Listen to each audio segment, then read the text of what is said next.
ಅಂಕಗಳಿಗೆ ಸೀಮಿತವಾದಂಥ ಕಲಿಕೆ ಆಗೋದಿಲ್ಲ ಇನ್ಮೇಲಿಂದ. ಏನಂದ್ರೆ ಸ್ಕಿಲ್ ಬೇಸ್ಡ್ ಎಜುಕೇಶನ್ ಆಗುತ್ತೆ. ಅಂದ್ರೆ ಕೌಶಲ್ಯಾಧಾರಿತ ಒಂದು ಕಲಿಕೆ ಆಗ್ಬೇಕಿದೆ.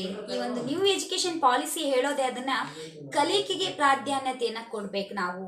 ಯಾವುದೇ ರೀತಿಯಾಗಿ ಈ ಕಲಿಕೆಗೆ ಸ್ಕಿಲ್ ಓರಿಯೆಂಟ್ ಆಗಿರುವಂತಹ ಒಂದು ಕಲಿಕೆ ಆಗ್ಬೇಕು ಅನ್ನುವಂಥದ್ದನ್ನ ತಿಳಿಸ್ಕೊಡ್ತಾ ಇದ್ದಾರೆ.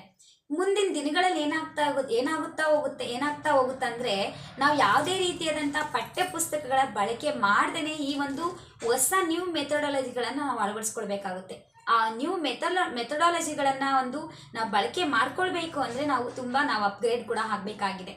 ಯಾಕಂದ್ರೆ ಇಂದಿನ ದಿನಮಾನಗಳು ಏನಾಗ್ತಾ ಇದೆ ಅಂದ್ರೆ ಪ್ರತಿಯೊಂದು ಕ್ಷಣಕ್ಕೂ ಏನಾಗ್ತಾ ಇದೆ, ಒಂದು ನ್ಯೂ ಜನ್ರೇಷನ್ ಮಕ್ಳು ಏನ್ ಮಾಡ್ತಾ ಇದ್ದಾರೆ, ನಮ್ಗಿಂತನೂ ತುಂಬಾ ಸ್ಪೀಡಲ್ಲಿ ಇರ್ತಾರೆ. ಯಾಕಂದ್ರೆ ನಾವು ಹೇಳೋದನ್ನ ಕೇಳಿ ಕಲಿಯೋದಿಲ್ಲ, ನಾವು ಮಾಡೋದನ್ನ ನೋಡಿ ಕಲಿತಾರೆ ಅನ್ನುವಂಥದ್ದನ್ನ ಗಮನಿಸಬೇಕು. ಇಲ್ಲಿ ಕೆಲವೊಂದು ವಿಚಾರಗಳನ್ನ ಗಮನಿಸಬೇಕು.